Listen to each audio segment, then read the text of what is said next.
নমস্কার বন্ধুরা, স্বাগতম জানাই তোমাদের স্টাডি বাংলা 360 চ্যানেলে।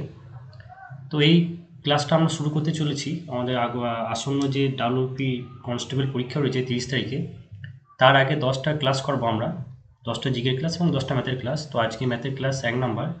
এখানে এক্সামে সম্ভাব্য যে 30টি কোশ্চেন আসতে পারে, মানে ম্যাথের 25টা আসবে এক্সাম হলে, কিন্তু সম্ভাব্য কোশ্চেনগুলো যেগুলো আসতে পারে তাদের একটা কম্প্যাক্ট নোট তৈরি করে 300টা মতো কোশ্চেন আমরা সিলেক্ট করছি, যেগুলো পরীক্ষার জন্য খুবই ইম্পর্টেন্ট এবং তার মধ্যে থেকেই আসবে, অবভিয়াসলি আসবে, শুধুমাত্র সংখ্যা তো এদিক ওদিক হতে পারে। তো সেই কোশ্চেনগুলো আমরা কীভাবে শর্টকাটে করব এবং পুরো সূত্রগুলো, পুরো চ্যাপ্টারটা পুরো রিভিশন করে নেব। তো তার জন্যই শুরু করতে চলেছি আমাদের লাস্ট 10 দিনের 1 নম্বর ক্লাস। তো দেখো, প্রথম প্রশ্ন আমরা চলে আসি। কি বলেছে? দুটি শাড়ি প্রতিটি 400 টাকায় বিক্রি করে এক বিক্রেতা প্রথম শাড়িটিতে 20% লাভ করে এবং দ্বিতীয় শাড়িটিতে 20% ক্ষতি স্বীকার করেন। সামগ্রিকভাবে তার কত লাভ বা ক্ষতি হলো? যখন এরকম আসবে যে 400 টাকায় বিক্রি করে একটিতে 20% লাভ এবং দ্বিতীয়টাতে সেম পার্সেন্ট ক্ষতি, 20%ই ক্ষতি, তাহলে জেনে রাখবে সবসময় ক্ষতি হবে। লাভ হয়, লাভ হবে না, লাভ হবে না, লাভ বা ক্ষতি কিছুই হয় না, এটাও ভুল, ক্ষতি হবে। তাই আমি অ্যান্সার না করেও, আমি কিন্তু অঙ্ক না করেও অ্যান্সার করে দিতে পারলাম 4% ক্ষতি হবে। আচ্ছা, আর কত ক্ষতি হবে যদি আমরা বের করতে যাই, কী করতে হবে না, এই যে পার্সেন্টেজ কত লাভ বা ক্ষতি সেইটার স্কোয়ার, অর্থাৎ 20 তার স্কোয়ার বাই 100%, এটা ক্ষতি হবে সবসময়। তো দেখো না কত হচ্ছে, 400/100%, অর্থাৎ 4 দিয়ে কেটে গেল, 4% ক্ষতি হবে। ঠিক আছে? তো তোমরা শিখে গেলে কীভাবে করতে হয় এটা। নেক্সট, একটি নির্বাচনে দুজন প্রার্থীর মধ্যে একজন বৈধ ভোটের 55% পান, 20% ভোট অবৈধ ছিল। যদি মোট প্রদত্ত ভোটের সংখ্যা 7500 হয়, তবে অপর প্রার্থী কতগুলি বৈধ ভোট পেয়েছিলেন? প্রথমত হচ্ছে, আমি এখানে শর্টকাট বা পরীক্ষার হল অ্যাপ্রোচ, এক্সাম হল অ্যাপ্রোচ কীভাবে করবে এক্সাম হলে, সেইভাবে আমি তোমাদেরকে ম্যাথ করাবো। আমি কিন্তু ডিটেলসে করাবো না। ডিটেলসে তোমাদের এই এক্সাম হওয়ার পর আমি শুরু করব ম্যাথের সিরিজ, তখন ডিটেলসে পড়াবো কীভাবে করতে হয় ম্যাথ ডিটেলসে, তোমাদের বোঝার জন্য। কিন্তু এই টাইমে, এই পিক টাইমে এসে তোমাদের আর বোঝার টাইম নেই। তোমাদের এখন শুধু কোশ্চেন দেখবে আর অ্যান্সার করতে হবে। কীভাবে করবে সেটা আমি তোমাদেরকে দেখাবো। আর অবশ্যই আমার করার আগে তোমরা তোমাদের অ্যাপ্রোচে করবে এবং তারপর আমার অ্যাপ্রোচে অঙ্কগুলো করবে। তবে এটুকু তোমাদের আশ্বস্ত করতে পারি, এখান থেকে কিছু না কিছু তোমরা শিখে যাবে, নতুন কিছু। তো দেখো এখানে কি বলেছে, একটি নির্বাচন, বলেই দিলাম যে কি বলেছে। একটি নির্বাচনে দুজন প্রার্থীর মধ্যে ভোট হয়েছিল এবং এত এত একজন পেয়েছিল, তাহলে অপর প্রার্থী কতজন পাবে। তো প্রথমে কি করতে হবে, মোট ভোটের সংখ্যা কত? 7500। এক লাইনের অঙ্ক এগুলো, 7500। তারপর দেখো 20% ভোট অবৈধ ছিল। 20% যদি অবৈধ হয়, তাহলে বৈধ কত হবে? 100 থেকে 20 বাদ, অর্থাৎ 80%। তাহলে 80টি কীভাবে লিখবো আমি? 80/100। এটা হচ্ছে বৈধ ভোটের সংখ্যা হলো পুরোটা। এটা ছিল টোটাল ভোট। 80/100 করলাম, এটা হলো শুধুমাত্র বৈধ ভোট। এবার বৈধ ভোটের 55% পান যে প্রার্থী, ঠিক আছে? কিন্তু আমাকে চেয়েছে আরেকজন অপর প্রার্থী কত পেয়েছে। তাহলে ইনি যদি বৈধ ভোটের 55% পান, উনি কত পাবেন? 100% থেকে বাদ, 100 থেকে 55 বাদ যাবে, তাহলে কত হবে? 45 হবে। তাহলে এর ক্ষেত্রে কী হবে? 45/100, বৈধ ভোটের 45%। আশা করি বুঝতে পেরেছ। এবার কাটাকাটি করো, 0 কেটে গেল, এই 0 কেটে গেল, 2 5 10, 2 4 8, এখানে 5 9 45। পরের লাইনে কী করবো? 4 9 36, 75 ইন্টু 36। এবার বলবে তোমরা কীভাবে গুণ করবে। ঠিক আছে, তোমরা হয়তো এরকম নামিয়ে গুণ করবে, কিন্তু তোমাদেরকে আরও একটা শর্টকাট বলি। যখনই 75 আসবে না, তখন সবসময় দেখবে যে এখান থেকে 4 কমন নেওয়া। 36 থেকে 4 কমন নিতে পারি, অবশ্যই পারি। 4 কমন নিলে কী হবে? 4কে 75 দিয়ে গুণ করলে 300 হয়। ঠিক আছে, তাহলে সেক্ষেত্রে গুণটা সুবিধা হবে। আমি যদি কি বলছি সেটা বুঝতে না পারো, তাহলে সাইডে লিখে দিচ্ছি। দেখো 75 ইন্টু 4 ইন্টু 9, ঠিক আছে। এবার 75কে 4 দিয়ে গুণ করবো, তারপর আমি এখানে লিখছি, দেখো 4 75 300 ইন্টু 9।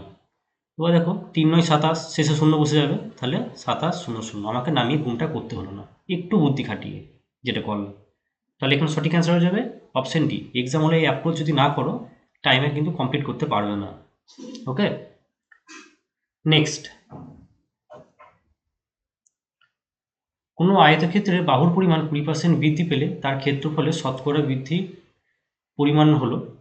তো এই ক্ষেত্রে কি হয়, যখন এরকম আসবে যে বাহুর পরিমাণ 20% বৃদ্ধি পেলে ক্ষেত্রফল কত বৃদ্ধি পাবে, আয়তক্ষেত্র হোক বা বর্গক্ষেত্র হোক, তোমরা যে একটা ফর্মুলা আছে জানো, যেটা সব জায়গাতে কাজে লাগে, যাকে আমরা বলি গোল আলোর সূত্র, a plus B plus A B by 100, ঠিক আছে, সেটা করবে, এই ফর্মুলা কাজে লাগাবে। তাহলে এখানে এ বি কে 20% বাহুর পরিমাণ, তাহলে এ এর জায়গায় 20 হবে, বি এর জায়গায় 20 হবে, তাহলে 20 প্লাস 20 প্লাস 20 20 400 বাই 100, তাহলে 40 প্লাস 4, এটা 0 0 কেটে যাচ্ছে, তাহলে কত আসছে 44, তাহলে হবে 44%, সঠিক অ্যান্সার। নেক্সট, কোনো পরীক্ষায় পরীক্ষার্থীদের 17% বাংলায় এবং 18% ইংরেজিতে অকৃতকার্য হয়। যদি বাংলা ও ইংরেজি উভয় বিষয়ে 5% অকৃতকার্য হয়, তবে উভয় বিষয়ে কৃতকার্যের শতকরা হার হলো কত? তো দেখো এখানে আমরা কি করব, লাস্টে যে অ্যান্সারটা দিয়েছে যে উভয় বিষয়ে কৃতকার্যের শতকরা হার হলো, আমরা উভয় বিষয়ে অকৃতকার্যের শতকরা হার বের করব, ঠিক আছে। তাহলে দেখো 17% বলেছে বাংলায়, তোমাদেরকে হ্যাঁ এটা ভেন ডায়াগ্রাম দিয়ে দেখায়, ঠিক আছে। এটা হচ্ছে এ, এটা হচ্ছে বি, ঠিক আছে, এটা হচ্ছে ধরো বাংলা, এটা হচ্ছে ধরো বিটা হচ্ছে ধরো ইংলিশ। তো এখানে বলেছে 17% পাস করেছে, আর এখানে বলেছে কত 18%, তোমাদের বোঝানোর জন্য করছি, শর্টকাটে বলে দিচ্ছি। আর এখানে উভয় বিষয়ে 5। তাহলে দেখো টোটাল আমরা যদি যোগ করি 17 5 22 আর 8 18তে 40, তাই তো। তাহলে দেখো, সরি আমি তো দুবার যোগ করে দিচ্ছি, দেখো এখানে বাংলায় ফেল করেছে 17 আর 18% ফেল করেছে ইংরেজিতে, তাহলে টোটাল কতজন ফেল করেছে, 35% ফেল করেছে। তো সেখান থেকে 5% অলরেডি আমি দুবার গুনে ফেলেছি, একবার 17 সাথে 5কে ধরছি, একবার 18 সাথে 5কে ধরছি। এই যে 5টা রয়েছে এটা কিন্তু 18-র মধ্যেই, মানে আমি 18টাকে বাইরে লিখতে হতো, যাই হোক 17টাকে বাইরে লিখতে হতো। তো একবার কি করবো, আমি 5টাকে বাদ দেবো, তাহলে কি হয় 30%, তাহলে উভয় বিষয়ে ফেল করেছে 30%। আর মানে যে কোনো একটা হয়, এদের বাংলায় ফেল করেছে বা ইংরেজিতে ফেল করেছে, সেরকম সংখ্যা হচ্ছে 30%, এবং বাংলা এবং ইংরেজি উভয় বিষয়ে ফেল করেছে সেটা হচ্ছে 5%। আর শুধুমাত্র বাংলায় ফেল করেছে 17%, আর শুধুমাত্র ইংরেজিতে ফেল করেছে 18%। তো এটাই তোমাদেরকে বোঝালাম। শর্টকাটটা কী হবে, শর্টকাটটা হচ্ছে এরকম, যে উভয় বিষয়ে যদি ফেল করে তাহলে সেক্ষেত্রে কি হয়, এই যে 17% বাংলায় ফেল করেছে এটা থাকবে, 18% ইংরাজিতে ফেল করেছে, যেরকম কোশ্চেন থাকবে সেরকম হিসেবে বলছি আমি, 18 যোগ করলে এবং মাইনাস কি করবে না, উভয় বিষয়ে যেটা দেওয়া থাকবে মাইনাস সেটা করবে 5, তাহলে যেটা বেরোবে সেটা হচ্ছে উভয় বিষয়ে ফেল করেছে। তাহলে 18 সাথে 35 আর মাইনাসের 5 হচ্ছে 30%, তাহলে 30% যে ফেল করেছে, যদি ফেল করে উভয় বিষয়ে, তাহলে দুটো উভয় বিষয়ে কৃতকার্য কত করবে, 100 মাইনাস 30%, তাহলে কৃতকার্য হবে উভয় বিষয়ে 100 মাইনাস 30% সমান হচ্ছে 70%। সঠিক অ্যান্সার হচ্ছে অপশন ডি। আশা করি তোমাদের বোঝাতে পেরেছি। যদি ভেন ডায়াগ্রামটা বুঝতে না পারো কোনো অসুবিধা নেই, জাস্ট এটা যেটা বোঝালাম সেটা অ্যাটলিস্ট বুঝে নিও। নেক্সট, আমি কিন্তু এক্সাম হল অ্যাপ্রোচ করছি, একদম এক্সাম হলে যেভাবে করতে হবে আমি সেটা এখানেই করাচ্ছি তোমাদেরকে। এ 2250 টাকা নিয়ে ব্যবসা শুরু করে, পরবর্তীকালে বি 2700 টাকা নিয়ে ব্যবসায় যুক্ত হয়। যদি বছরের শেষে লভ্যাংশ 2:1 অনুপাতে এ ও বি এর মধ্যে ভাগ হয়, তবে এ শুরু করার কত সময় পরে বি ব্যবসায় যুক্ত হয়েছিল। তো দেখো এখানে আমি এ লিখি, এখানে বি লিখি, ঠিক আছে। তো এ শুরু করেছে কত টাকা দিয়ে, 2250 টাকা দিয়ে। বি শুরু করেছে কত টাকা দিয়ে, 2700 টাকা দিয়ে। ঠিক আছে, এদের এই যে যে লাভের অনুপাত হয়েছে সেটা কি হয়েছে 2:1 হয়েছে, তাই তো? হ্যাঁ, 2:1 হয়েছে। এবার কি হয় যে কি হয় এদের অনুপাত কিভাবে হয় না, যত ইনভেস্ট করেছে, যত টাকা বিনিয়োগ করেছে তার সাথে যেটা গুণ হয়, যে কত বছর টাইমটা গুণ হয়। তাহলে এ শুরু করেছে, এ টাকা দিয়ে ব্যবসা শুরু করে, তাহলে দেখো বছরের শেষে বলেছে, অর্থাৎ 12 মাস, আমি 12 ধরে নিলাম, এ 12 মাসের জন্য বিনিয়োগ করেছে। আর বি বিনিয়োগ করেছে আমি ধরে নিই এক্স মাস। ঠিক আছে, এবার দেখো তাহলে এদের অনুপাতটাই কিন্তু 2/1 ভাগ হবে। বুঝতে পেরেছি তোমাদেরকে? সমানটা এখানে বাদ দিই, সমানটা এখানে দিই, বুঝতে পারবে। তাহলে এদের যে অনুপাতটা সেটাই হবে কিন্তু 2/1। কীভাবে লিখলাম বুঝতে পারলে, কীভাবে করে বুঝতে পারলে, একদম এখানে হয়ে যাবে। দেখো 0 0 কাটাকাটি করে দিলাম। ঠিক আছে, দেখো শেষে 5 আছে, শেষে 0 আছে, অবশ্যই 5 দিয়ে যাবে। তাহলে যদি 5 দিয়ে যায়, এটা যাবে 5 4 20, 2 25, 5 5 25, এটা যাবে 5 5 25, 2 20, 5 4 20, 35 54, 9 দিয়ে যাবে, 9 5 45, 9 6 54। ঠিক আছে, তাহলে আলটিমেটলি একটু ফেয়ারভাবে যদি লিখি তাহলে কত আসবে, দেখো 6 আর 12 আছে, 6 দুগুণে 12, তাহলে 10/x সমান হচ্ছে 2/1। তাহলে এখান থেকে কত পাচ্ছি, 2 5-এ কেটে যাবে, তাহলে x সমান হবে 5। এবার ভুল করে তোমরা কিন্তু 5 মাস করে দিও না অ্যান্সারটা, কত সময় পরে বলেছে, এটা শুধু 5 মাসের জন্য যদি ইনভেস্ট করে তবে এটা হয়। কত সময় পরে বলেছে যেহেতু, তাহলে কি হবে, এটা 12 মাস থেকে বাদ দিতে হবে। অতএব অ্যান্সারটা কত হবে, 12 - 5 7। মাথায় মানে রেখো যেন, এটা অপশন সি হবে সঠিক অ্যান্সার। ঠিক আছে, নেক্সট। 137 মিটার ও 163 মিটার দৈর্ঘ্যের দুটি ট্রেন পরস্পর দিকে 42 কিমি ঘন্টা এবং 48 কিমি ঘন্টা বেগে আসতে থাকলে তাদের পরস্পরকে অতিক্রম করতে কত সময় লাগবে? তো দেখো, একটা ট্রেন এদিক থেকে আসছে, একটা ট্রেন এদিক থেকে আসছে, তাহলে কি হবে, তাদের গতিবেগটা যোগ হয়ে যাবে।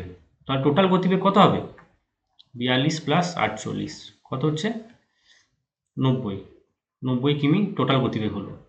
টোটাল ডিস্টেন্স কত, এই ট্রেনটা হচ্ছে 137 আর একটা ট্রেন হচ্ছে 163, টোটাল যোগ করো কত হচ্ছে 137 + 163 হচ্ছে 7 আর 3 10, 6 আর 3 10, 2 3 300। ঠিক আছে, এবার দেখো তাহলে 300 মিটার আছে, আর এটা কত আছে 90 কিমি/আওয়ার। 90 কিলোমিটার ঘন্টাকে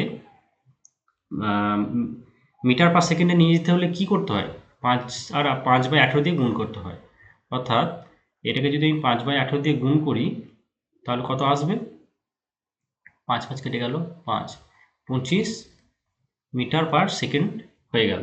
90 কিমি ঘন্টা মানে 25 মিটার পার সেকেন্ড। তাহলে 25 মিটার পার সেকেন্ড দিয়ে যদি আমি 300-কে ভাগ করি, কারণ কি, সময় মানে কি, সময় মানে হচ্ছে অতিক্রান্ত দূরত্ব বাই স্পিড। এটা দূরত্ব কত হচ্ছে, সময় লাগবে, আর মানে আমার অ্যান্সারটাই বলছি আমি, বা লিখেও দিচ্ছি, দূরত্ব বাই স্পিড, গতিবেগ বা বেগ লিখছি। দূরত্ব হচ্ছে 300 আর বেগ হচ্ছে 25, তাহলে কাটাকাটি করে দিই, 12 হবে। তাও কী করে হচ্ছে বলে দিচ্ছি, 4 25 সঙ্গে 100, 100 হলে 3 বার আছে, তাহলে 3 4 12। যদি না বুঝতে পারো 25 একে 25, 5 50, 25 দুগুণে 50। ঠিক আছে, তাহলে 12 সেকেন্ড। সঠিক অ্যান্সার অপশন সি। নেক্সট, এক ব্যক্তি 61 কিমি পথ 9 ঘন্টায় অতিক্রম করে এবং এই যাত্রাপথের কিছু অংশ তিনি পদব্রজে 4 কিমি ঘন্টা বেগে এবং বাকি অংশ 9 কিমি ঘন্টা বেগে সাইকেল অতিক্রম করেন। তিনি মানে পায়ে হেঁটে কত দূরত্ব অতিক্রম করেছেন? তো এই অঙ্কটা আমরা কি করব, এটাতে আমরা অ্যালিগেশন লাগাবো। দেখো যদি এভারেজ গতিবেগ আমরা বের করি, কত আসবে, 61 কিলোমিটার গিয়েছে 9 ঘন্টায়, অর্থাৎ 61/9। আর বলে দিচ্ছে পায়ে হেঁটে গিয়েছে 4, আর সাইকেলে করে গিয়েছে 9 কিমি বেগে। দেখো অ্যালিগেশন যদি করি আমি, এখানে নিচে 9 আছে, তাই 9 দিয়ে সবাইকে গুণ করে দেবো। তাহলে একে যদি 9 দিয়ে গুণ করি তাহলে এটা আসবে 36, একে 9 দিয়ে গুণ করলে কত আসবে? এটা আসবে 81, এবং একে 9 দিয়ে গুণ করলে কত আসবে? 61, একই ব্যাপার। তাহলে বাকিগুলো আমরা এখন মুছে দেবো, এগুলো মুছে দেবো। তাহলে আমরা এক্স্যাক্টলি কী পাবো? অ্যালিগেশন, তাহলে 81 থেকে 61 বাদ দেবো, বড় থেকে ছোট, এখানে 20 পাবো, আর 61 থেকে 36কে বাদ দেবো, 25 পাবো। তাহলে এদের রেশিওটা যদি বার করি, 5 4 20 এবং 5 5 25, এটা হচ্ছে টাইমের রেশিও। 4 ঘন্টা গিয়েছে কিসে, পায়ে হেঁটে, এবং 5 ঘন্টা গিয়েছে তোমার সাইকেলে। ঠিক আছে, তাহলে দেখো এবার কি বলেছে, অ্যান্সারটা কি হবে? 4 কিমি পার ঘন্টা বেগে 4 ঘন্টায় গিয়েছে, তাহলে কত দূরত্ব অতিক্রম করবে? 4 ইন্টু 4 সমান 16 কিমি। ওকে, অপশান ডি। আশা করি তোমরা বুঝতে পেরেছো, এবং এরকমভাবে কিন্তু পরীক্ষা হলে করতে হবে। নেক্সট, এ বি সি এর একটি যৌথ ব্যবসার অংশীদার, এবং এ মূলধনের 1/3 দেন, বি দেন এ এবং সি এর দেওয়া মূলধনের সমান মূলধন। যদি বছরান্তে লাভের পরিমাণ 900 টাকা হয়, তবে সি কত টাকা লাভ্যাংশ পাবেন? তো দেখো এখানে এ বি এবং সি একই সময়ের জন্য ব্যবসা শুরু করেন। সময় যখন একই থাকে তখন তাদের মূলধনের অনুপাতে তাদের লাভ্যাংশ ভাগ হয়। তাহলে দেখো তাদের মূলধন বলে দিয়েছে এ, বি এবং সি। এ বলে দিয়েছে মূলধনের 1/3। ঠিক আছে, তাহলে দেখো ধরো মূলধন যদি 900 টাকা হয়, যেহেতু মূলধনের অনুপাত এবং লাভ্যাংশের অনুপাত সেম হয়, তাই আমরা লাভ্যাংশ থেকেও ধরে নিতে পারি যে 900 টাকা যদি লাভ হয়, তাহলে তার 1/3 কে পাবে? এ পাবে। তাহলে 1/3 কত? 900-র 1/3 1/3 হবে, মানে 300 হবে। ঠিক আছে, 900 ইন্টু 1/3 সমান হচ্ছে 33, কেটে যাবে, দেখো 300। এক্সাম হলে এরকমভাবে করতে হবে, তাই তোমাদেরকে এরকমভাবে করাচ্ছি। বারবার আমি একটা কথাই বলছি। 300 হয়ে গেল, তাহলে কত বাকি রইল? 600 বাকি রইল। 600টা কার? বি এবং সি এর টোটাল নিয়ে হচ্ছে 600। ঠিক আছে, আবার একটা কন্ডিশন বলে দিয়েছি, বি দেন এ এবং সি এ দেওয়ার মূলধনের সমান মূলধন। অর্থাৎ বি সমান বি এর দেওয়া মূলধন হচ্ছে এ কত দিয়েছে? 300 প্লাস সি। ঠিক আছে, এটা যদি 1 নম্বর নাম দাও, এটা যদি 2 নম্বর নাম দাও, তাহলে দেখো 2 নম্বরটা 1 নম্বরে যদি পুট করে দিই আমি, তাহলে কত পাবো? 300 প্লাস সি সমান হচ্ছে 600। তাহলে 2C সমান 600 থেকে 300 বাদ দেবো, 300, মানে 300টা ডান দিকে নিয়ে আসবো। এখান থেকে 2 কেটে যদি কেটে দিই আমি, তাহলে সি সমান কত আসছে? 150। সি যদি 150 আসে, তাহলে 300 এ এবং সি কত হচ্ছে? 300 আর একে 400, 450। 900 থেকে যদি 450 বাদ দিই, তাহলে কত রইল? 450। তাহলে এই লাভ্যাংশটা 900 টাকা এ, বি এবং সির মধ্যে এরকমভাবে ভাগ হয়ে গেল। এবং উত্তর কি চেয়েছে? উত্তর চেয়েছে সি কত টাকা লাভ্যাংশ পাবেন। সি পাবেন এখানে কত? 150 টাকা। অপশন ডি হবে সঠিক অ্যান্সার। নেক্সট, তোমাদের যদি ভালো লেগে থাকে তোমরা অবশ্যই আমাদের এই টেলিগ্রাম গ্রুপে জয়েন হয়ে থাকো, কারণ তোমাদের ইনফরমেশন বা এই পিডিএফগুলো কিন্তু আমরা টেলিগ্রাম গ্রুপে শেয়ার করে দেবো। কোনো স্থানে পৌঁছাতে গেলে কোনো ব্যক্তির ঘন্টায় 4 কিমি বেগে গেলে 10 মিনিট বিলম্বে পৌঁছায়, আবার 1 কিমি বেড়ে গেলে 5 মিনিট আগে পৌঁছায়, তাহলে তাকে কত দূর যেতে হয়? তাহলে দেখো এক্ষেত্রে আমরা কীভাবে করব, এটা লং মেথডে করা যায়, কিন্তু আরেকটা কনসেপচুয়াল মেথড আছে, সেই মেথডে করলে আরও শর্টকাট হয়ে যাবে।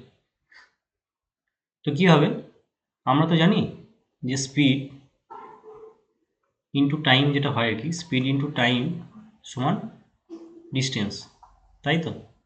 তাই ডিস্টেন্স যদি সেম থাকে, দুটোতে ডিস্টেন্স সেম, সেক্ষেত্রে কি হয়? স্পিডের রেশিওর উল্টোটা হয় টাইমের রেশিও। অর্থাৎ স্পিডের রেশিও দেখো, স্পিড কত বলেছে 4 কিমি বেগে ঘন্টা, এবং পরে আরও 1 কিমি বেড়ে যায়, 5 হচ্ছে। স্পিডের রেশিও 4 থেকে 5 হয়েছে, তাই তো? টাইমের রেশিওটা কী হবে সেরকম, 5 থেকে 4 হয়ে যাবে, কারণ এ দুটো গুণ করে 20 আসতে হবে, ডিস্টেন্সও সেম। এদিকটা তুমি ভুলে যাও, জাস্ট বোঝানোর জন্য করছি। তুমি শুধুমাত্র এক্সাম হলে এটাই লিখবে, স্পিড টাইম এস টি লিখে দিলে 4 থেকে 5 হলে স্পিডের টাইমের রেশিও 5 থেকে 4 হয়ে যাবে। এবার একটা মজাদার ব্যাপার হলো এখানে যে 4 এবং 5-এর মাঝখানে কত গ্যাপ, 1 গ্যাপ। এই একটা সমান কত বের করতে হবে, এই একটা সমানে হচ্ছে দেখো 10 মিনিট বিলম্বে, অর্থাৎ 10 মিনিট দেরি, আর 5 মিনিট আগে, অর্থাৎ 5 মিনিট বাজার আগে। তাহলে এই দুটোর মধ্যে গ্যাপটা কত, এই দুটোর মধ্যে গ্যাপ হচ্ছে 10 + 5 15। একটু ঠান্ডা মাথায় ভাববে, বুঝতে পারবে, 10 + 5 15। তাহলে এই এক গ্যাপটা সমান কত, 15 মিনিট। ঠিক আছে, এই এক সমান যদি 15 মিনিট হয়, তাহলে 4 সমান কত, 60 মিনিট বা 1 ঘন্টা, তাই তো? তাহলে 5 কিলোমিটার বেগে যদি 1 ঘন্টায় লোকটা কত দূর যাবে, 5 কিমি যাবে। সঠিক অ্যান্সার অপশন এ। আশা করি তোমরা বুঝতে পেরেছো। নেক্সট, কোনো স্থানে 5 মিনিট অন্তর কামান দাগা হচ্ছিল এবং সেদিকে একটি ট্রেন অগ্রসর হচ্ছিল। একটি ট্রেনের কোনো যাত্রী 4 মিনিট 49 সেকেন্ডে অন্তর পরপর দুটি শব্দ শুনল। শব্দের গতি সেকেন্ডে 1156 ফুট হলে ট্রেনটির গতিবেগ কত? তো দেখো এখানে এই কোশ্চেনটা একটু স্ট্যান্ডার্ড লেভেলের আছে, তাও আমি করে দিচ্ছি, দেখো কোনো অসুবিধা হয় না। 5 মিনিট মানে কত, সরি, 5 মিনিট মানে 300 সেকেন্ড, ঠিক আছে? আর 4 মিনিট 49 সেকেন্ড মানে কত, 4 × 6 240 আর 289 সেকেন্ড। ওকে। আর শব্দের গতিকে আমরা ভি দিয়ে ডিনোট করি, ঠিক আছে? ভি দিয়ে ডিনোট করি, কত, 1156 ফুট পার সেকেন্ড। আর আমাদের বের করতে হবে, ছোট হাতে ভি নিচ্ছি, এটা কত বের করতে হবে। আর এই যে ট্রেনটি দুবার শব্দ শুনলো, সরি, যাত্রীটি মানে ট্রেনের যাত্রীটি দুবার শব্দ শুনলো, এটাকে আমরা ডিনোট করব টি ড্যাশ দিয়ে। আর কতক্ষণ পরপর কামান দাগা হচ্ছিল, 5 মিনিট অন্তর, এটাকে আমরা ডিনোট করব কি দিয়ে, টি দিয়ে। ঠিক আছে, তোমাদের একটা সূত্র তোমরা মনে রাখবে, যে এখানে এই টি ড্যাশ সমান টি, অর্থাৎ এই যে ট্রেনের কোনো যাত্রী কত সেকেন্ড পর পর এই শব্দটা শুনলো, সেটা সেই টাইমটা সমান হবে যে কতক্ষণ পর পর আওয়াজটা করা হচ্ছিল, টি ইন্টু যে শব্দের গতিবেগ সেটা বাই শব্দের প্লাস ট্রেনের গতিবেগ। ঠিক আছে, এরপরে একটু সিম্পলিফিকেশন করে নিই। কী করব না, এটা প্রতিকে নিয়ে যাই, তাহলে V plus ছোটাদের V into T dash সমান হচ্ছে কত, টি আর ভি। ঠিক আছে, তাহলে এবার দেখো আমরা বের করতে হবে, ভিটা বের করতে হবে। তাহলে ভি সমান যদি হয়, তাহলে দেখো এই যে বড় হাতের ভি, টি ড্যাশ ভি, এদিকে টিভি হবে, তাহলে ভিটা যদি কমন নিই, এখানে টি থাকবে, মানে এক স্টেপ পরে করে দিচ্ছে আর কি, এই টি ড্যাশ ভিটা ডান দিকে নিয়ে গিয়ে কি হবে না, টি ড্যাশ পর থাকবে। হ্যাঁ, এটা থাকলো, এবং এই ভি এর সাথে যে টি ড্যাশ থাকবে সেটা একবারে নিচে চলে গেল। ঠিক আছে, জায়গাটা কম তাই একটু শর্টকাটে করে দিচ্ছি। তো দেখো এবার কি হবে, এখানে মানগুলো বসাবো, বাঁ দিকে একটু মুছে নিই যাতে সূত্রটা তোমরা কিন্তু অবশ্যই মনে করে দিও। এবার দেখো কি করব, ভি সমান কত আসবে, এই ভি এর জায়গায় কত বসাবো, কত বলেছে 1156, এবং টি এর জায়গায় কত 300 মাইনাস 289 বাই টি ড্যাশ সমান কত, টি ড্যাশ সমান হচ্ছে 289। ওকে, তো দেখো 289কে 4 দিয়ে গুণ করলে এটা 1156 হচ্ছে, অর্থাৎ 1156কে 4 দিয়ে ভাগ করলে এটা 290 দিয়ে ভাগ করলে 4 হচ্ছে। 290 কার স্কোয়ার, 17 স্কোয়ার, 1156 কার স্কোয়ার, 34 স্কোয়ার। কীভাবে আমি জানলাম সেটা তোমাদেরকে আমি বলে দিচ্ছি যে 4 দিয়ে কীভাবে গেল। 1156 হচ্ছে 34 স্কোয়ার, 290 হচ্ছে 17 স্কোয়ার, তাহলে দুবার 34 আছে, নিচে দুবার 17 আছে, সেটা কেটে কেটে আমি 4 করে দিলাম, কারণ 290 ঘরের নামটা তো আমি মুখস্থ করি নাই বা কারো সম্ভব নয়। আর দেখো এখানে 300 মাইনাস 290 কত হবে, এখানে আসবে 11। তাহলে পরের লাইনে কি লিখবো, 4 × 11 অর্থাৎ 44 ফুট পার সেকেন্ড। সঠিক অ্যান্সার হয়ে যাবে অপশন সি। নেক্সট, অজয় এবং অনিল একটি যৌথ ব্যবসার অংশীদার। অজয় ব্যবসায় 8,000 টাকা 8 মাসের জন্য নিয়োগ করে এবং অনিল বাকি 4 মাসের জন্য টাকা নিয়োগ করে। বছরান্তে অনিল যদি লাভের 20% পায় তবে অনিল কত টাকা নিয়োগ করেছিলেন। তাহলে দেখো অজয় ব্যবসায় নিয়োগ করে কত, 8,000 টাকা, টাকার সাথে টাইমটা গুণ করে দেবো, তাহলে কী হবে, লাভের অনুপাতটা বেরিয়ে যাবে, লাভটা বেরিয়ে যাবে। তাহলে 8 মাসের জন্য, এটা হলো অজয়ের। নিচে দেখো কি করব, অনিল কত জন্য, বাকি 4 মাসের জন্য। তাহলে 4 মাসের জন্য অনিল কত টাকা নিয়োগ করে, আমি ধরে নিই x টাকা, এক্সটা হবে অ্যান্সার। সমানই কত আসবে, সমানই আসবে যে অনিল যদি লাভের 20% পায়, অর্থাৎ অনিল যদি 20% পায়, অর্থাৎ 20 ভাগ যদি পায়, তাহলে অজয় কত হবে, 80 ভাগ। এটা হচ্ছে লাভের রেশিও, 80/20। ওকে, একদম বেরিয়ে যাবে। দেখো এটা কত হবে, 4 × 20 80, এটা কত 4 × 2 = 8। তাহলে দেখো 4 দিয়ে যদি আমি কেটে দিই 8,000কে, তাহলে 2,000 হবে।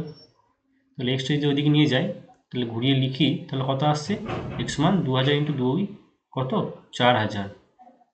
তাহলে অনিল কত টাকা বিনিয়োগ করেছিল, অপশন ডি 4000। নেক্সট, একটি ট্রেন একটি প্ল্যাটফর্মকে এবং প্ল্যাটফর্মে দাঁড়ানো এক মহিলাকে যথাক্রমে 40 সেকেন্ডে এবং 30 সেকেন্ডে অতিক্রম করে। ট্রেনটির গতিবেগ যদি 108 কিমি/ঘন্টা হয়, তাহলে প্ল্যাটফর্মের দৈর্ঘ্য কত। তাহলে কী হবে, এটা গতিবেগ 108 কিমি/ঘন্টা দেওয়া আছে, এটাকে মিনিট পার সেকেন্ডে করবো, 5/18 দিয়ে গুণ। তাহলে 118 সাথে 5/18 করলে হয় 30। কীভাবে হচ্ছে, 180/5/18, 50 সেকেন্ড। তাহলে দেখো 18 10 5 10 50 সেকেন্ড। ওকে, এটা 100, ও বাবা ঠিক তো, সরি এটা আমি 108 হবে। মাথাটা ঠিক কাজ করছে, হাতটা ঠিক কাজ করছে না। ঠিক আছে, তাহলে এটা কথা হচ্ছে 108।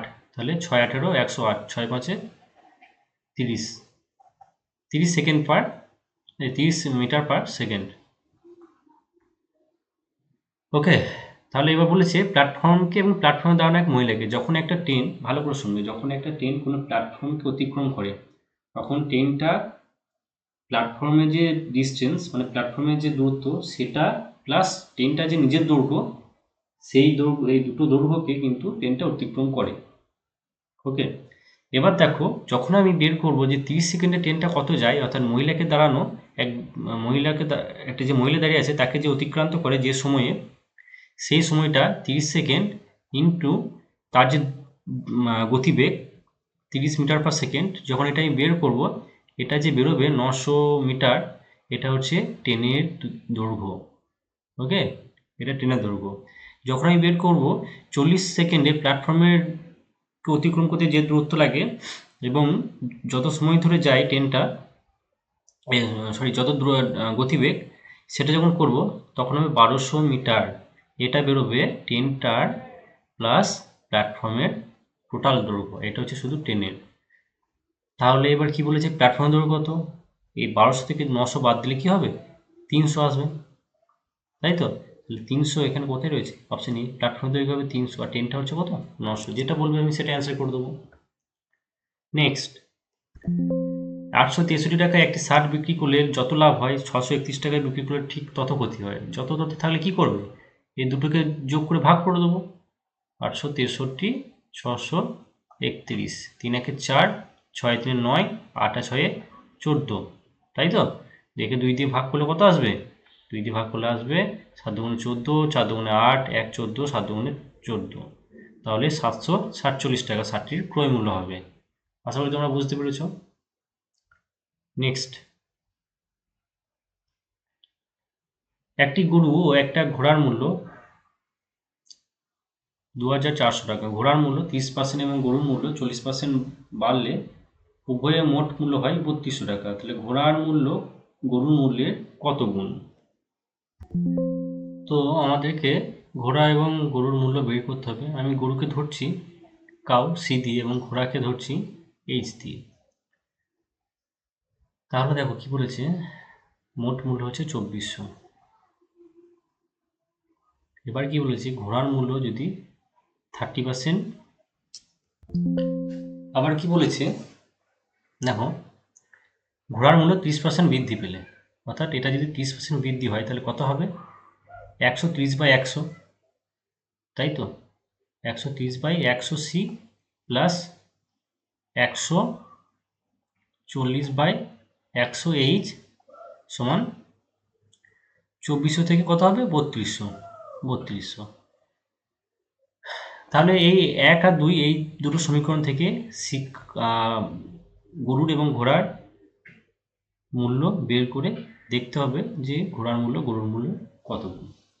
এটা হলো আম জিন্দেগি। এবার দেখবো আমরা মেন্টোসওয়ালা। এখানে কি করব? দেখো ভালো করে লক্ষ্য করো যে আগে ছিল কত? 2400, এখান থেকে হয়েছে, এটা একটা এই প্রকারও করতে পারো তোমরা, কিন্তু একটু লেন্দি হবে। আমি শর্টকাট বলছি এবং কনসেপচুয়াল মেথড বলছি। এবং মোট মূল্য কত বেড়েছে? 3200 হয়েছে, তাই তো? তাহলে 2400 থেকে কত বেড়েছে? 800 বেড়েছে। 824-এর কত পার্সেন্ট? 100/3%। কীভাবে হচ্ছে না, 800/2400 ইন্টু 100, তাহলে 3% সমান কত হচ্ছে? 100/3%। তাহলে টোটালটা বেড়েছে 100/3%। ওকে, এবার দেখো গরু, যদি কাউ লিখি, এখান দিয়ে ঘোড়া লিখি হর্স, ঘোড়ার মূল্য বেড়েছে 30%, গরুর মূল্য বেড়েছে 40%। তাহলে দুজনের মিলিত মূল্য কত বেড়েছে? 100/3%। ঠিক আছে? তো তোমাদেরকে আগের বারে কীভাবে দেখালাম, একটা দুটো অঙ্ক আগে, যে 3 দিয়ে গুণ করে লিখতে হয়। তাহলে এটার সাথে 3 গুণ করবো, এটার সাথে 3 গুণ করবো এবং এটার সাথে 3 গুণ করবো, কত হবে? 120, 90, এটা হচ্ছে ঘোড়াটা, এখানে কত হবে? 100 মিলিত, যেটা এটা হলো নতুন কি বলবো, অ্যালিগেশনের যে নতুন ফরম্যাটটা তৈরি হলো, 120, 90 এবং 100। বড় থেকে ছোট বাদ আমরা জানি, তাহলে 100 থেকে 90 বাদ দিলে কত হয়? 10। আবার 120 থেকে 100 বাদ দেবো কত? 20। তাহলে এদের রেশিও কত? আমাদের তো বলেছে কত গুণ, আমাদের এক্সাক্ট বার করতে বলে নাই, তাহলে এক্সাক্ট বের করতে বললে বের করে দিতাম। তো এখানে বলছে কত গুণ, তাহলে দেখো রেশিওটা হচ্ছে 1:2। তাহলে ঘোড়ার মূল্য হবে গরুর মূল্যের দুগুণ, কারণ ঘোড়া 2, গরু 1, গরুর মূল্যের দুগুণ হচ্ছে ঘোড়া, অর্থাৎ অপশন ই হবে সঠিক অ্যান্সার। আর এই প্রসেসে করতে গেলে একটু লং হবে, একটু টাইম টেকিং হবে। এইটা তো তোমাদেরকে বোঝাতে তাই এতটা বললাম। যদি আমি করতাম, বা ন্যাচারালি তোমরা যেটা করবে শুধুমাত্র এইখান থেকে করবে এতটা অঙ্ক। ওকে, নেক্সট, এক দোকানের একটি দ্রব্য ঘোষিত দামের অর্ধেক দামে বিক্রয় করে 20% ক্ষতি হয়, এবং যদি তিনি ঘোষিত দামে দ্রব্যটি বিক্রয় করতেন তবে তার কত শতাংশ লাভ হতো? আচ্ছা, মানে এখানে আমি কস্ট প্রাইসকে সিপি এবং মার্ক প্রাইসকে এমপি হিসেবে ডিনোট করব। ওকে, ঠিক আছে। কস্ট প্রাইস মানে হচ্ছে ক্রয় মূল্য, মার্কেট প্রাইস মানে হচ্ছে বাজার মূল্য, বা এখানে কি বলেছে ঘোষিত দাম, সরি, হ্যাঁ ঘোষিত দাম। তো এবার কি করবো আমরা, মার্ক প্রাইসের অর্ধেক দামে অর্থাৎ এমপি অর্ধেক দামে যদি আমি বিক্রি করি জিনিসটা, সেটা হচ্ছে 20% ক্ষতি, অর্থাৎ কস্ট প্রাইস যে থাকবে, ক্ষতি বা লাভ সবসময় কস্ট প্রাইসের উপরই ডিপেন্ড করে সর্বদা, অলওয়েজ। তাহলে কস্ট প্রাইসের 80/100, এটা হবে মার্ক প্রাইসের অর্ধেক। এখান থেকে আমরা কি করব, এখান থেকে সিপি এবং এমপির রেশিওটা বের করব। তাহলে সিপি বাই এমপি হবে তোমার, এদিকে কেটে গেল, 8 দুগুণ 16/10, 16/10 সমান হচ্ছে 8 বাই, সরি এটা আসবে 10/16 সমান হবে 5/8। ঠিক আছে, তাহলে দেখো কস্ট প্রাইস অর্থাৎ ক্রয় মূল্য থেকে বাজার দাম কত বেশি, 3 বেশি। তাহলে লাভ কত, যদি ক্রয় মূল্য বিক্রয় মূল্যেই যদি মানে বিক্রয় মূল্য বলতে ঘোষিত দামে যদি বিক্রি করে, তাহলে লাভ হচ্ছে 3 টাকা 5 টাকায়, অর্থাৎ 3 লাভ 5-এ। তাহলে এটার পার্সেন্টেজ কত, লাভ বা ক্ষতি সবসময় ক্রয় মূল্যের উপর ডিপেন্ড করে, আবারও বলছি মনে রাখবে।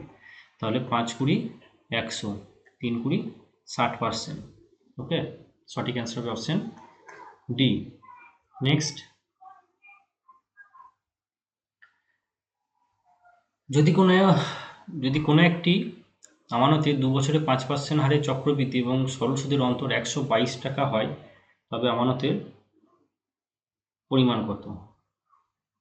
সবসময় কি করবে, যখন এরকম 2 বছরে সরল সুদ বা চক্র সুদের অন্তর বলবে, তখন কি করবে, যেটা বলবে 5% বা 10% যেটা, সেটা দুবার যোগ করে, সরি, সেটা দুবার গুণ করে 2 দিয়ে ভাগ করে দেবে, সরি 2 বলছি 100 দিয়ে ভাগ করে দেবে। কি বললাম, যেটা বলবে যে 5% চক্রবৃদ্ধি বা 10% চক্রবৃদ্ধি বা সরল সুদের, সেটাকে প্রথম কাজ হবে তোমার দুবার গুণ করে 100 দিয়ে ভাগ। তাহলে কত হয়েছে, এটা 0.25। এইটা হচ্ছে ডিফারেন্স। এই ডিফারেন্স মানই বলে দিয়েছে 122 টাকা। তাহলে আমাকে 100 ইউনিটের ভ্যালু বার করতে হবে। তাহলে দেখো 0.25 সমান যদি হয়, ইউনিটের ভ্যালু যদি হয় 122 টাকা, তাহলে 1 ইউনিট এবং 100 ইউনিট বের করবে। 100 ইউনিট হবে, আমি ডাইরেক্ট বের করছি। এটা হয় সবসময় যখন এরকম মানে এই স্টেপটা বাদ দেবে। কীভাবে বাদ দেবে, মনে রাখবে যেটা দেওয়া আছে সেটা সবসময় নিচে থাকবে, অর্থাৎ 0.25 নিচে থাকবে। যেটা বের করতে হবে সেটা সবসময় উপরে থাকবে, এবং যেটা আছে উপরে সেটা উপরেই থাকবে। ঠিক আছে, তাহলে এখান থেকে যদি আমি পয়েন্টে তুলে দিই, তাহলে আরও দুটো শূন্য লেগে যাবে এখানে। তাহলে 4×25=100। তাহলে আমি যদি গুণ করি 122কে 4 দিয়ে, 4 দুগুণে 8, 4 দুগুণে 8, 4, শেষে দুটো শূন্য থাকবে। অপশন ই হবে সঠিক অ্যান্সার। নেক্সট, চক্রবৃদ্ধি হারে 2000 টাকা 2 বছরে 4000 টাকা হয়, কত বছরে সেই একই পরিমাণ টাকা 8000 টাকায় রূপান্তরিত হবে? তাহলে দেখো, এক মিনিট, তাহলে দেখো কি না, যদি চক্রবৃদ্ধি সুদ, একটা আমি স্ট্রেট লাইন টানি, এটা হচ্ছে টাইমের গ্যাপ। প্রথমে ছিল কত, 2000, এটা 2 বছরের পরে কত হচ্ছে, 4000। কি হচ্ছে, দ্বিগুণ হচ্ছে। 2 বছর পরে চক্রবৃদ্ধি সবসময় মাল্টিপল হবে। 2 বছর পরে কত হয়েছে, 4000 হচ্ছে। এবার বলো আমাকে, তোমরাই বলো, এখানে 2 বছর পরে এখানে কত লিখব, 6000 না 8000, কত? যেহেতু দ্বিগুণ হচ্ছে তাই 2 বছর পরে এটাও দ্বিগুণ হবে, অর্থাৎ এটা দুগুণ হবে মানে কত, 8000। তাহলে কত বছর সময় লাগছে, প্রথমে 2 বছর, পরের 2 বছর, 4 বছর। Option C. নেক্সট, তাহলে দেখো 15 টাকার 2 বছরে একই সুদের হারে চক্রবৃদ্ধি সুদ এবং সরল সুদের অন্তর হলো 96 টাকা। সুদের হার বার্ষিক কত ছিল? কি বলেছিলাম, যখনই বলবে যে সরল সুদ এবং চক্রবৃদ্ধি সুদের অন্তরের ব্যাপার, তখন আমি কি বলেছিলাম, সুদের হারটা স্কোয়ার করে 100-তে ভাগ, অর্থাৎ সুদের হার আমি ধরে নিই এক্স, ধরে নিলাম এক্স। এবার কি হচ্ছে না, কি বলেছিলাম, এক্স স্কোয়ার বাই 100, এটা হচ্ছে আলটিমেটলি রেট অফ ইন্টারেস্ট। মানে এই এক্স স্কোয়ার বাই 100 এই পার্সেন্টেজই হলো 96, 15,000। অর্থাৎ আমি এরকমভাবে লিখতে পারি যে 15,000 ইন্টু এক্স স্কোয়ার বাই 100, এটার মানই হচ্ছে 96। অর্থাৎ এক্স স্কোয়ার বাই 100 হচ্ছে চক্রবৃদ্ধি সুদ এবং সরল সুদের মাঝের গ্যাপটা। তাহলে দেখো এখান থেকে আমি কাটাকাটি করে কি পাবো, 0 0 কেটে দিলাম, ঠিক আছে, সরি 15,000 একটা 0 আসবে, তাহলে 0 0 কেটে দিলাম, এক্স স্কোয়ার সমান কত আসবে, 96/150, সরি জাস্ট এ মিনিট।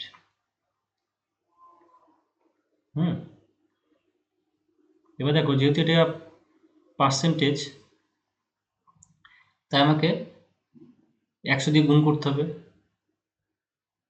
ওকে, যখন আমি বের করবো, এবার দেখো এক্স স্কোয়ার সমান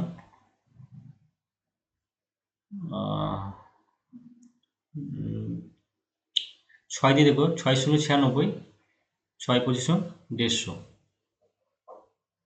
ঠিক আছে।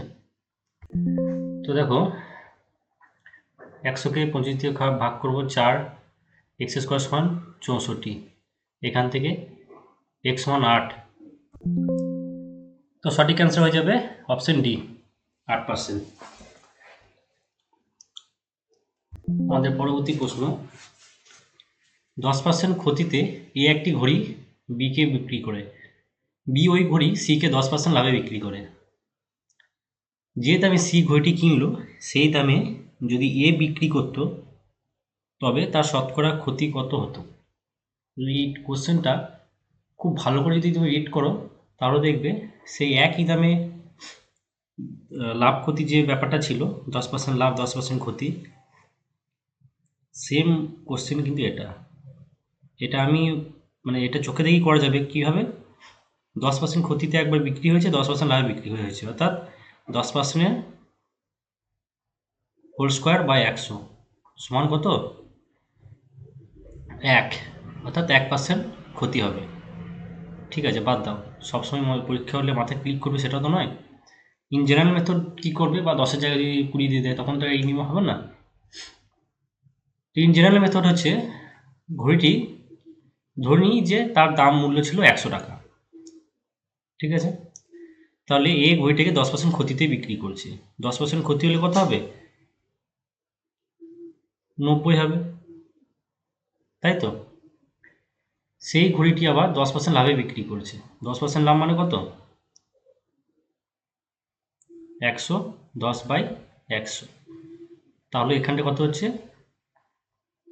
99, আর ঘড়িটির মূল্য কত ছিল, প্রথমে 100 ছিল, তাহলে 100 থেকে 99 কত ক্ষতি, 1 ক্ষতি, 100তে ক্ষতি, অর্থাৎ 1% ক্ষতি হবে।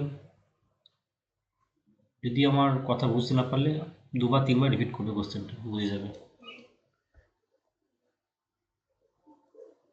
কিছু পরিমাণ টাকা সরল সুদে ঋণ নিলে 2 বছরে 720 টাকা এবং তারপর আরও 5 বছরে 1020 টাকা যথাক্রমে সুদসহ হলে শতকরা বার্ষিক সুদের হার কত। সরল সুদে নিয়েছে 2 বছরে কত, 720, এটা 2 বছরে, 5 বছরে, অর্থাৎ এর থেকে 3 বছর যোগ করে 5 বছর হয়েছে, সেটা 1020, তাই তো।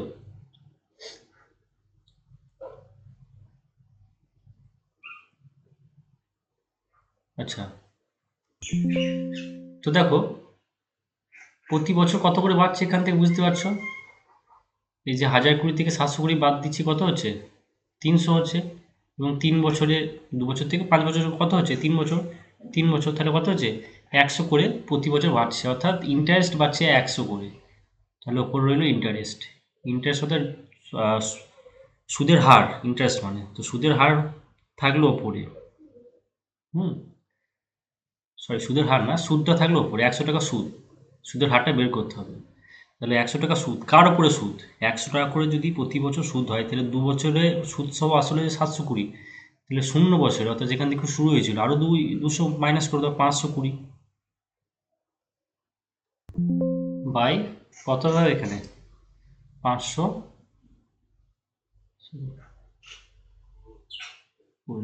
কিন্তু সরি, আমি একটু পড়তে ভুল করেছি, ঠিকই, কিন্তু পড়তে ভুল করেছি। এটা তারপর 5 বছরের জন্য আরও 5 বছর, ওটাই আমি ভাবছিলাম, বাংলা ল্যাঙ্গুয়েজ একটু ডিস্টার্ব হয়।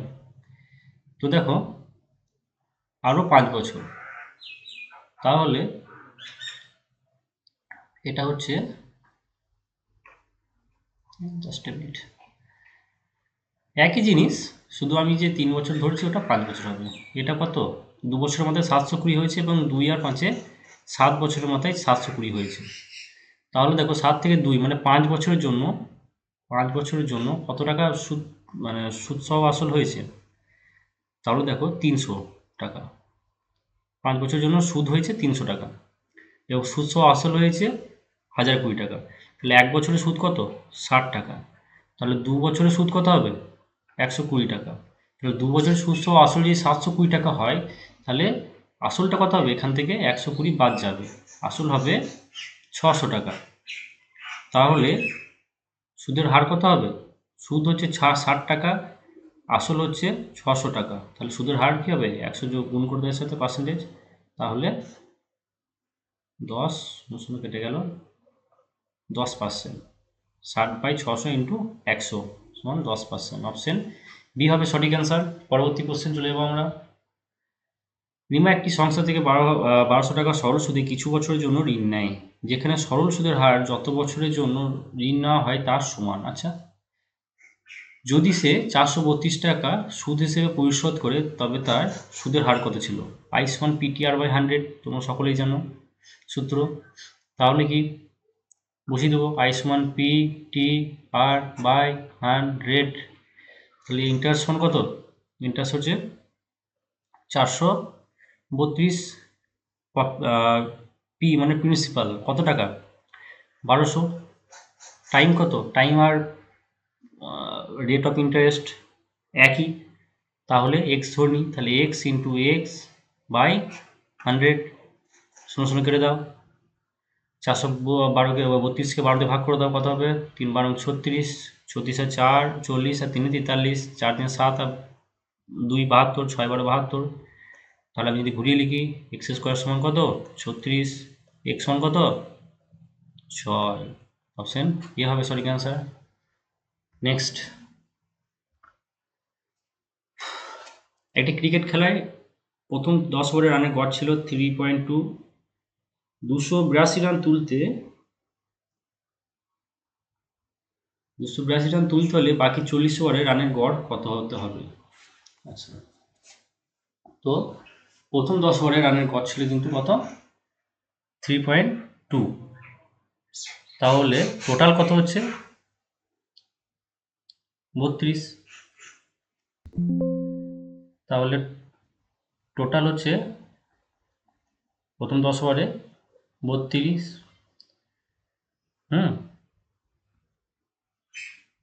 10 ওভার টোটাল। তাহলে বাকি রয়েছে কত? 282 মাইনাস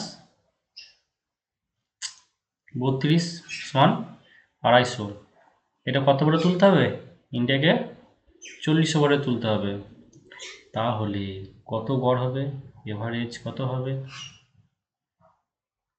এভারেজ হবে 250/40 সমান, শূন্য শূন্য কেটে দাও, 4 6 24, 1 10 রইল, 10 চলে আসবে, 4 2 8, 2 5 20, 4 5 20, 6.25।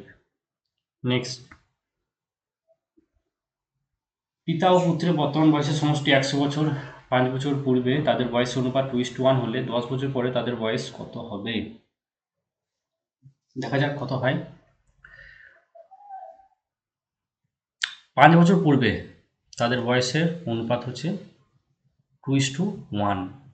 আচ্ছা, 5 বছর পূর্বে যদি তাদের বয়সের অনুপাত হয় 2:1, 5 বছর পূর্বে তাদের বয়সের সমষ্টি কত হবে? এরও 5 বছর বাদ দাও, ওরও 5 বছর, কত হবে? 90। ঠিক আছে, জাস্ট কম লিখে মাথা বেশি চালাবো। তাহলে দেখো 2 হচ্ছে পিতার বয়স, 1 হচ্ছে পুত্রের বয়স, তাহলে 2 1 যোগ করলে কত হবে? 3। তাহলে 3 ইউনিট সমান যদি 90 হয়, তাহলে 2 ইউনিট সমান কত হবে? 60। 1 ইউনিট সমান কত হবে? 30। এবারে কি বলেছে, 10 বছর পরে তাদের বয়স কত হবে? 10 বছর পরে তাদের বয়স কত হবে? এটা হচ্ছে 5 বছর আগে, তাহলে 10 বছর পরে কত হবে? এর সাথে 15 যোগ করে দাও, +15। এর সাথে 15 যোগ করে দাও, +15। কত? 75। এটা কত? 45। Option A. নেক্সট, 10 বছর আগে বাবার বয়স ছেলের বয়সে 3 গুণ। আচ্ছা, 10 বছর পরে বাবার বয়স ছেলের বয়সে দ্বিগুণ হবে, তাহলে বাবা ও ছেলের বয়সের বর্তমান অনুপাত কত? দেখা যাক কত হয়। তাহলে ফাদার এখানে সন, 10 বছর আগে বলেছে বাবার বয়স পুত্রের বয়সের 3 গুণ, 10 বছর পরে বলেছে বাবার বয়স পুত্রের বয়সের দ্বিগুণ। ঠিক আছে, এবার একটা জিনিস মাথায় রাখবে, তোমার বয়স তোমার ভাইয়ের থেকে ধরো যদি 2 বছর কম হয়, সেটা এখনও যদি 2 বছর কম হয়, 20 বছর পরেও 2 বছর কম থাকবে, 30 বছর পরেও সেটাই থাকবে। তাহলে এখানে যে ফাদার থেকে সনের গ্যাপটা 2 রয়েছে, 2 ইউনিট, তাহলে এখানেও আমাকে সেম করতে হবে, এটাকে 2 ইউনিট করতে হবে। তাহলে কি করব, এটাকে আমি কেটে এটা 2 দিয়ে গুণ করে লিখব একেবারে। ঠিক আছে, কত হচ্ছে আগে লিখে নিই। তাহলে হচ্ছে দেখো 2 × 2 4, 2। এটা একবারে লিখতে পারতাম, কিন্তু তোমাদের বোঝানোর জন্য এটা আমি করলাম। এটা মুছে দিই। বুঝতে পারলে, এই 2কে 2 দিয়ে গুণ করলাম, 1কেও 2 দিয়ে গুণ করলাম, কারণ কি এই মাঝের গ্যাপটা সেম করবো। 4 আর 2 গ্যাপ 2, 3 আর 1 গ্যাপ 2। এবার দেখো সেকেন্ড অঙ্ক হয়ে যাবে। কি হবে সেকেন্ড অঙ্ক হবে? হবে এরকম ভাবে যে 1 থেকে 2 গিয়েছে, এটাও সেম হবে দেখবে, তখন যদি করে নেবে তখন দেখবে এটাও সেম হবে। 1 থেকে কত হয়েছে? 1 বেড়েছে। এখান কত বেড়েছে? 1 বেড়েছে। এই 1 ইউনিটের ভ্যালুটা কত? 10 বছর আগে আর 10 বছর পরে 1 ইউনিট ভ্যালু হচ্ছে 20 বছর। ঠিক আছে, তাহলে 1 ইউনিটের ভ্যালু যদি 20 বছর হয়, তাহলে বর্তমানে বয়স হচ্ছে কত? পিতার বয়স হচ্ছে, সরি, 10 বছর আগে বয়স হচ্ছে 60, আর 10 বছর আগে পুত্রের বয়স হচ্ছে 20। ঠিক আছে, এবার কি বলেছে, বর্তমানে বয়স হলে কত অনুপাত হবে? এই 60-এর সাথে 10 যোগ করে দাও, 70, 20-র সাথে 10 যোগ করে দাও, 30। তাহলে কত হবে? 7:3। Option A. নেক্সট, 21 জন বালকের গড় ওজন 64 কেজি, এর সঙ্গে শিক্ষকের ওজন যোগ করা হলে গড় ওজন 1 কেজি বেড়ে যায়। তাহলে শিক্ষকের ওজন কত? তাহলে কি হবে, 21 জন, একদম সোজাভাবে ভাববে, যা করেছো এতদিন, যা শিখেছো ভুলে যাও। আমি যেটা বোঝাচ্ছি ভুলে যেও না, মানে আমি যেটা বোঝাচ্ছি সেটা অ্যাটলিস্ট বোঝো। তাহলে দেখ, 21 জন বালকের গড় ওজন হচ্ছে 64 কেজি, আর একজন যোগ হবে, তার ওজন কি হচ্ছে, মানে সে যখন যোগ হচ্ছে বাকি 21 জনের ওজন কিন্তু 1 কেজি করে বেড়ে যাচ্ছে। ঠিক আছে, বেশ, আমি ধরে নিলাম যখন এরকম কোশ্চেন আসবে তখন ধরে নেবে যার ওজন দেওয়া আছে সেই ওজনটা লিখে নিতে, কত? 64। ঠিক আছে, এটা লিখলে এবার কি করবে, কত কেজি বেড়ে যায় বলেছে? 1 কেজি বেড়ে যায়, তাহলে 1 কেজি করলে হলো। বেশ, এবার কি করবে, যত জনে বেড়ে যায়, কত কেজি বেড়ে যায় বেরিয়ে গেলে, যত জনে বেড়ে যায়, কত জনে বেড়ে যায়? 21 জনে, তাহলে 21 লিখে নেবে। ঠিক আছে, তাহলে কত হচ্ছে? 65 1-এ 66 আর 20-তে 86। তাহলে শিক্ষকের বয়স হয়ে যাবে অপশন ডি, 86 কেজি। নেক্সট, একজন ক্রিকেটার তার 11তম ইনিংসে 100 রান করায় তার গড় 5 বৃদ্ধি পেয়ে থাকলে 11তম ইনিংসের পর তার রানের গড় কত?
তো আমরা ধরে নিই যে 11তম ইনিংসে তার রানের গড় হলো কত?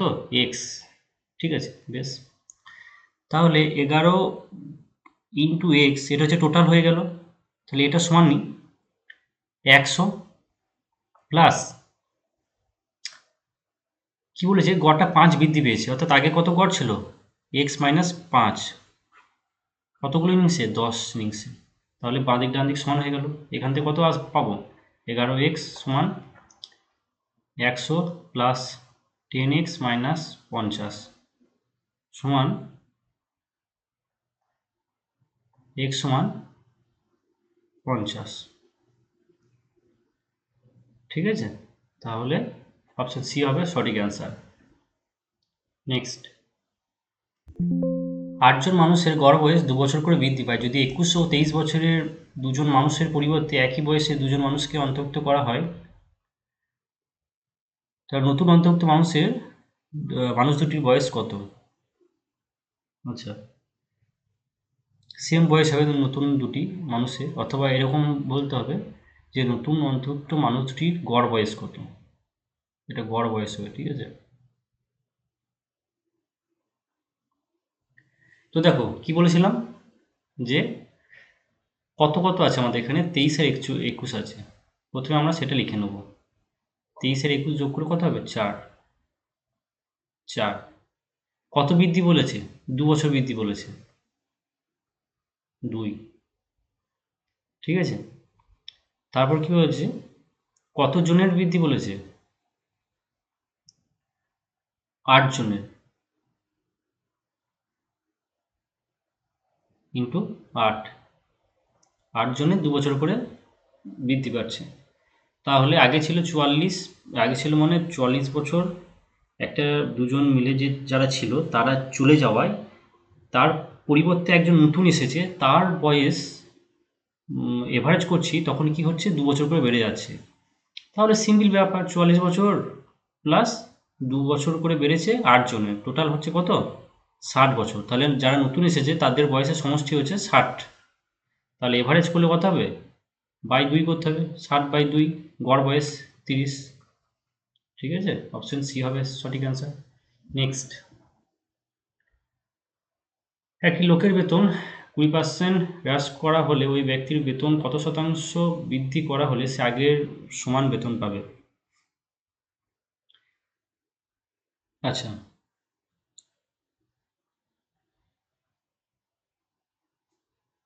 তো কোশ্চেনটা তোমরা বুঝতে পারছো নাকি জানি না। মানে ব্যাপারটা বলেছে, ধরো এখানে 100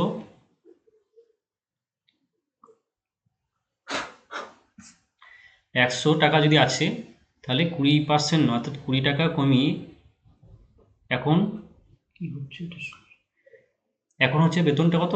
80 টাকা। ঠিক আছে, এবার বলেছে তাহলে কত কমিয়েছে? এখানে 20 কমিয়েছে, 20% 100 টাকা। কিন্তু 80 থেকে যদি আবার 100 যেতে হয়, কত বাড়ছে? 20।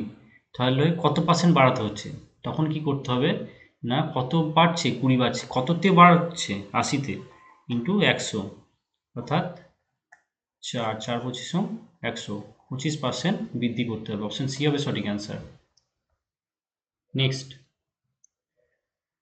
কোনো পরীক্ষায় 40% পরীক্ষার্থী অঙ্কে, 30% পরীক্ষার্থী ইংরেজিতে অনুত্তীর্ণ হয়। যদি উভয় বিষয়ে 20% পরীক্ষার্থী অনুত্তীর্ণ হয়, তাহলে উভয় বিষয়ে উত্তীর্ণ হয়। সেম অঙ্ক, কোশ্চেন 1 2 3 এরকম কিছু একটা নাম্বারে আছে, সেম অঙ্ক একদম হুবহু। তোমরা অবশ্যই আমাকে কমেন্ট করে অ্যান্সারটা জানাবে, কারণ তোমরাও একটু মাথাটা কাজে লাগাও, এক্সাম হলে তোমরাই তোমাদের মাথা খাটাবে। তো এটা তোমরা করবে, হোমওয়ার্ক রইল, অবশ্যই আমাকে কমেন্ট করে জানাবে অ্যান্সার। এবং আজকে লাস্ট প্রশ্ন আমরা দেখে নিই কী বলেছে। 25 পয়সা, 10 পয়সা, 5 পয়সা মুদ্রা 1:2:3 অনুপাতে রয়েছে। যদি থলের সমগ্র মুদ্রার মূল্য 30 টাকা হয়, তবে ওই থলিতে 5 পয়সার মুদ্রার সংখ্যা কত?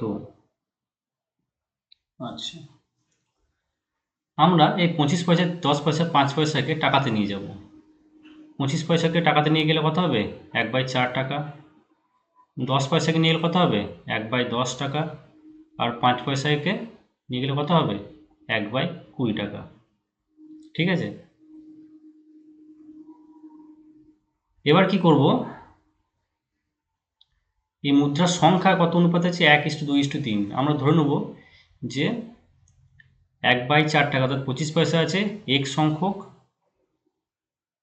10 পয়সা আছে 2x সংখ্যক, এবং 5 পয়সা আছে 3x সংখ্যক।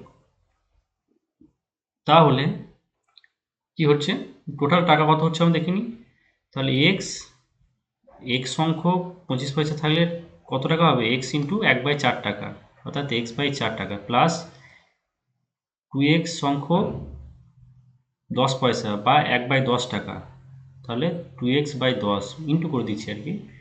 সেমভাবে 3x/20, এটা সমানই হচ্ছে 30 টাকা।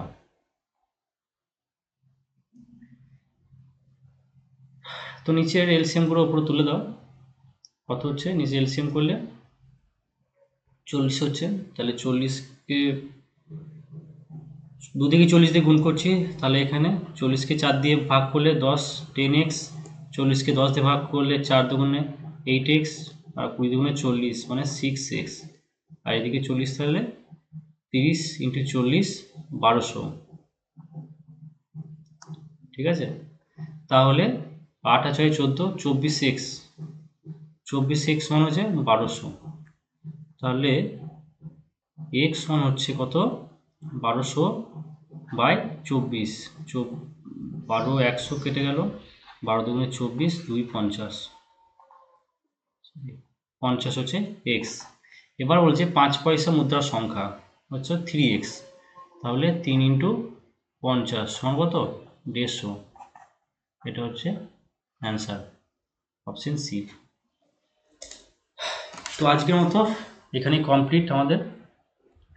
ঠিক আছে, তো আবার দেখা হচ্ছে পরবর্তী ক্লাসে। তোমরা কিন্তু অবশ্যই 29 নম্বর অঙ্কটা আমাকে কমেন্ট করে জানাবে কত অ্যান্সার হলো। আর তোমরা এই 30টা অঙ্কর মধ্যে অবশ্যই আমি আশা করব যে কিছু না কিছু আমার কাছে শিখেছো, যে কেমন লেগেছে তোমাদের ভিডিওটা অবশ্যই কমেন্ট করে জানাবে। এবং তোমাদের যদি কোনো মতামত থাকে যে আরও ভিডিওটা কীভাবে করলে ভালো হয়, বা আরও অন্য নিত্য নতুন কোশ্চেন যদি বলতে পারো, আমি তাহলে সেটা সাজেস্ট করে আমি করিয়ে দেবো। যা করালাম এগুলো কিন্তু ডাব্লিউপিতেই আসে, এবং ডাব্লিউপির প্রিভিয়াস ইয়ার থেকেই কিন্তু নিয়েছি, যেগুলো খুব ইম্পর্টেন্ট কোশ্চেন। তো দেখতে থাকো, আরও 10টা ক্লাস যদি এরকমভাবে করতে থাকো, আশা করি তোমাদের কোনো অঙ্কই তোমাদের আটকাবে না ডাব্লিউপি কনস্টেবলের। ভালো করে এক্সাম দাও, প্রিপারেশন নাও। স্টাডি বাংলা 360 তরফ থেকে আমরা তোমাদেরকে যথেষ্ট সাহায্য করব, সাপোর্ট করব। Thank you.